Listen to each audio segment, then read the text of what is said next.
Pikiranku dan hatiku, mataku tertuju padamu. Aku cinta padamu Tuhan. Aku rindu hadirat-Mu Tuhan. Aku ingin selalu dekat padamu, menikmati kehadiran-Mu. Ku nyanyi Hosana bagi Rajaku yang duduk di tahta. Aku muliakan dan ku agungkan, Kau layak disembah. Ku nyanyi Hosana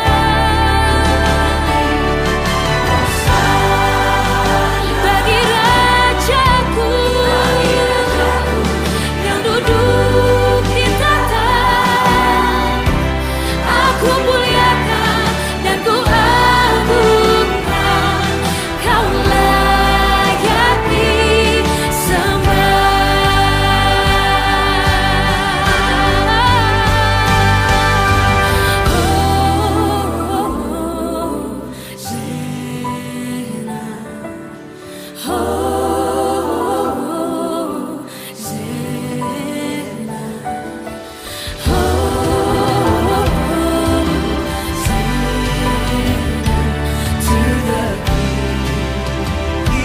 Hosanna to the King.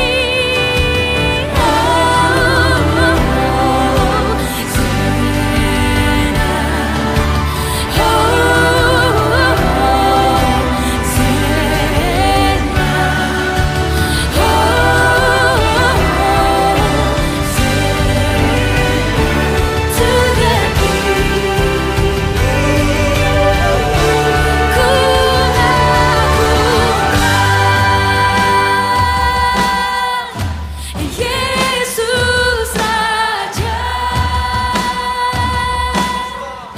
Dia berkuasa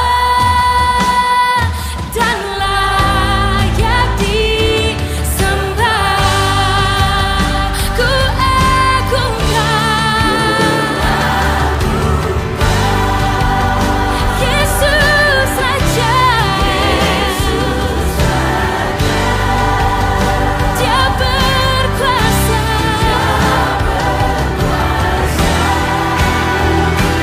dan layak disembah.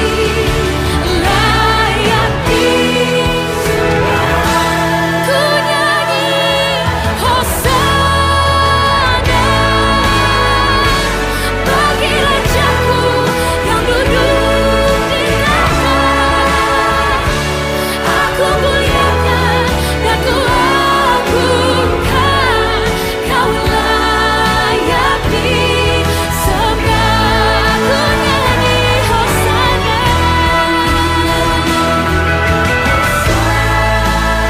bagi Rajaku yang duduk di tahta. Kami muliakan dan ku agungkan, Kau layak disembah. Ku agungkan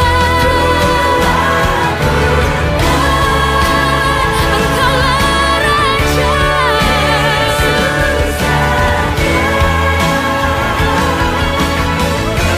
Dia berkuasa dan layak disembah.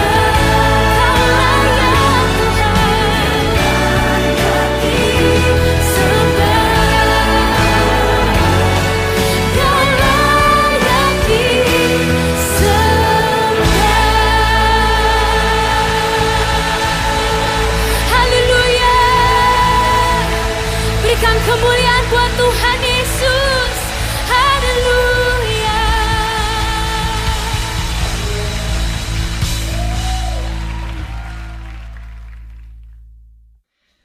Haleluya, puji nama Tuhan. Shalom saudaraku, puji Tuhan. Kembali pagi hari ini kita ada dalam morning devotion. Dan kembali kita akan merenungkan firman Tuhan. Kita percaya bahwa firman Tuhan adalah dasar untuk kita berjalan dalam kehidupan kita di sepanjang hari ini. Sebelum kita merenungkan firman Tuhan, mari kita bersama-sama bersatu dalam doa. Bapak, terima kasih Tuhan, kami mengucap syukur untuk hari yang baru, berkat yang baru, kasih setia Tuhan yang selalu baru buat kami. Kami bersyukur untuk anugerah Tuhan, untuk istirahat kami dari malam hingga pagi hari ini.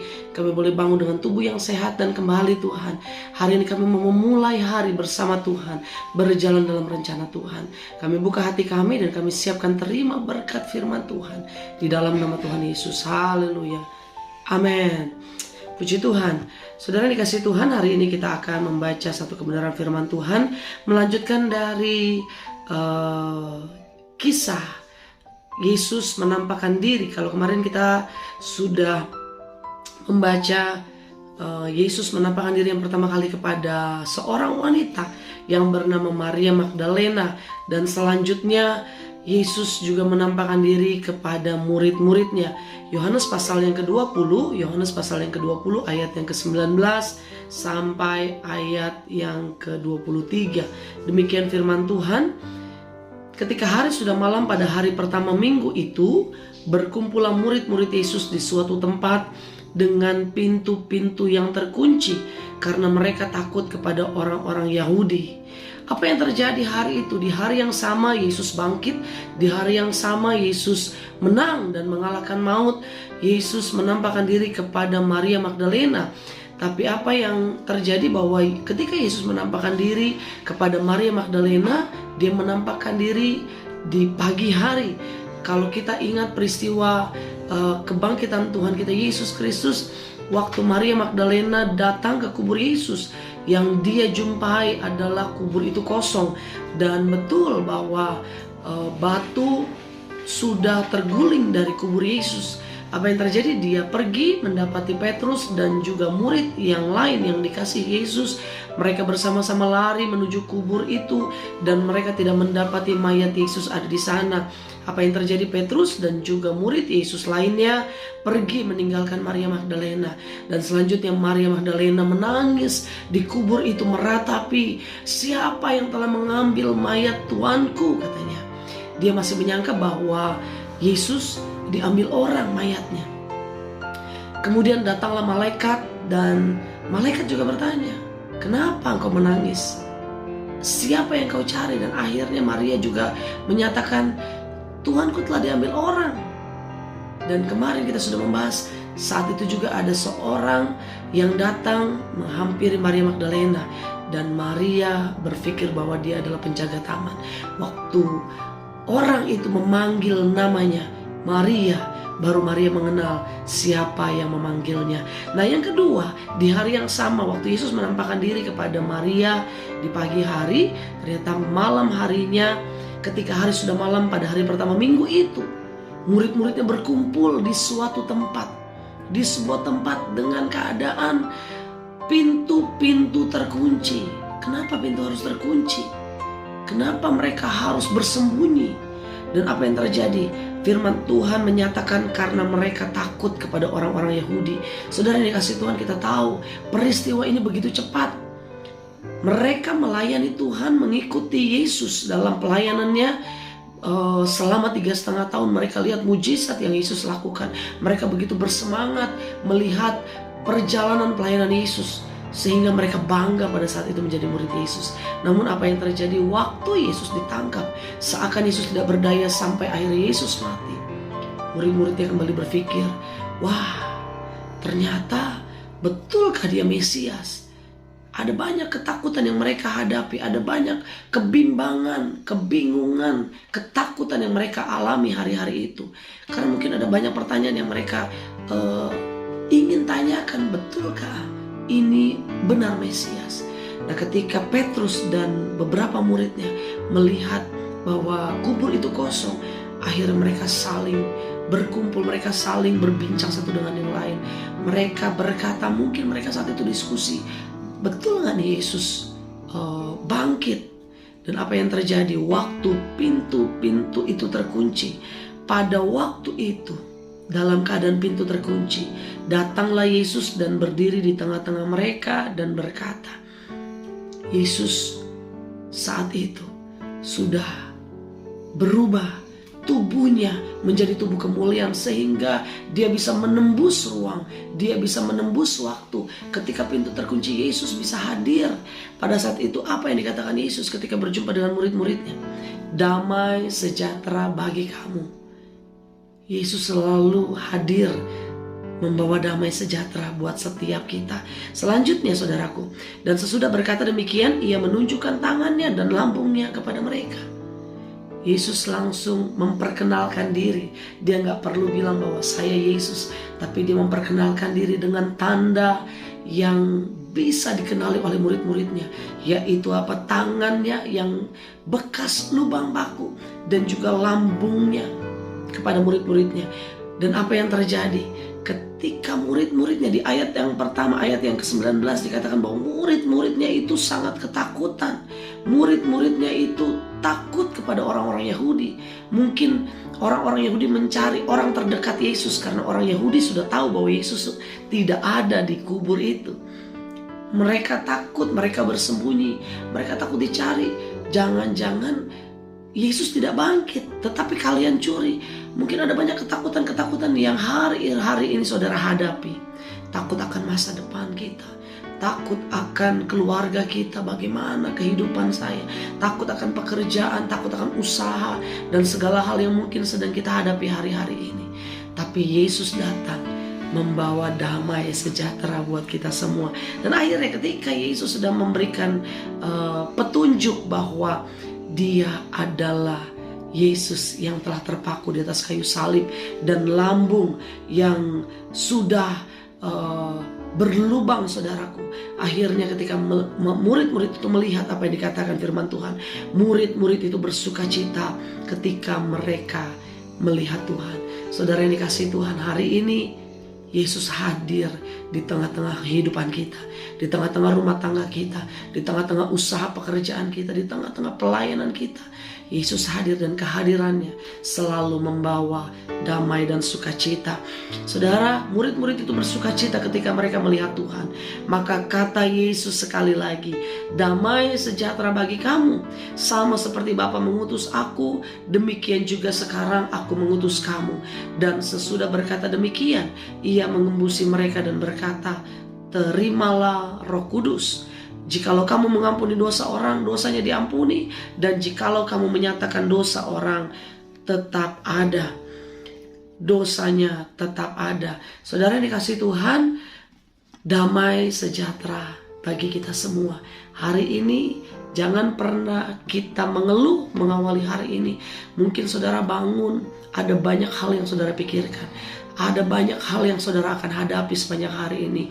Tapi ingatlah bahwa Yesus datang pagi hari ini dalam kehidupan kita, dalam kehidupan saudara, dan Dia berkata, damai sejahtera bagi kita semua. Ada 3 hal kenapa Yesus menampakkan diri untuk murid-muridnya hari itu, untuk murid-muridnya, kepada murid-muridnya saat itu. Yang pertama, Yesus menampakkan diri karena Dia mau membuktikan bahwa Dia benar-benar bangkit dan menang atas maut. Dia benar-benar bangkit dan menang atas kematian. Mungkin selama ini murid-muridnya ada dalam kebingungan. Betul gak yang mereka ikuti selama ini betul-betul Mesias? Betul gak dia mati dan 3 hari kemudian dia bangkit? Kehadiran Yesus, penampakan diri Yesus kepada murid-muridnya, ingin menyatakan, ingin membuktikan bahwa ini aku yang kemarin tergantung di atas kayu salib, dan hari ini aku memperlihatkan, menampakkan diri kepada kalian dan membuktikan bahwa aku benar-benar hidup. Yesus menggenapi semua penggenapan tentang Dia yang selama ini Yesus katakan selama hidupnya, dan Yesus menggenapinya. Mungkin saat itu ada banyak murid-murid dan pengikut-pengikut Yesus lainnya merasa ketakutan, merasa cemas, merasa khawatir bagaimana kehidupan mereka selanjutnya tanpa Yesus. Kalau Yesus mati, bagaimana iman mereka? Tapi Yesus membuktikan bahwa kematian tidak berkuasa lagi atas hidupnya.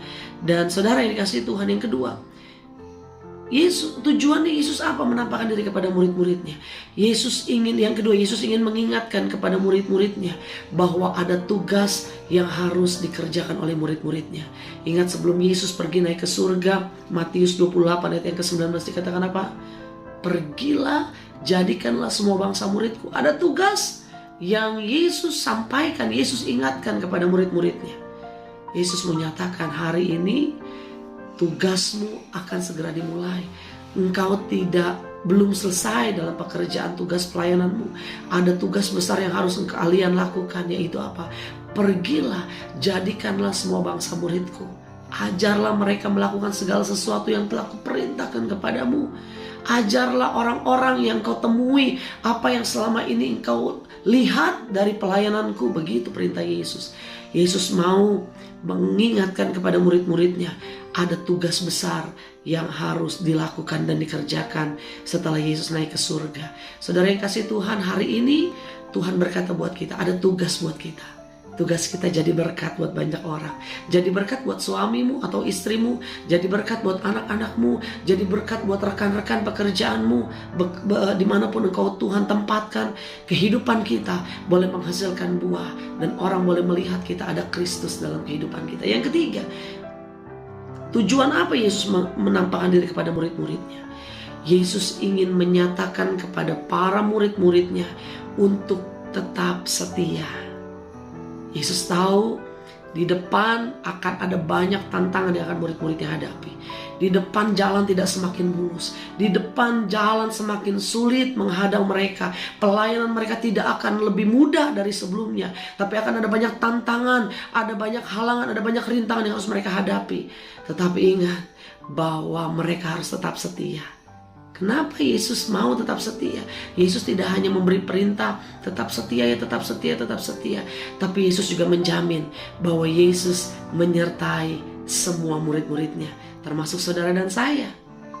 Firman Tuhan Matius kembali 28 ayat yang ke-20b dikatakan, dan ketahuilah aku, kata Yesus, menyertai kamu, menyertai kita semua, menyertai saudara dan saya sampai kepada kesudahan zaman, sampai kepada akhir zaman. Mungkin hari ini engkau merasa sendirian, mungkin hari ini engkau merasa masalahmu begitu berat, mungkin hari ini engkau merasa kok tantangan gak habis-habis dalam kehidupanku. Ingat firman Tuhan hari ini, Tuhan mengingatkan kita bahwa Dia menyertai kita sampai kepada kesudahan zaman. Dia Allah Immanuel, Dia Allah yang selalu bersama dengan kita. Kita berdoa.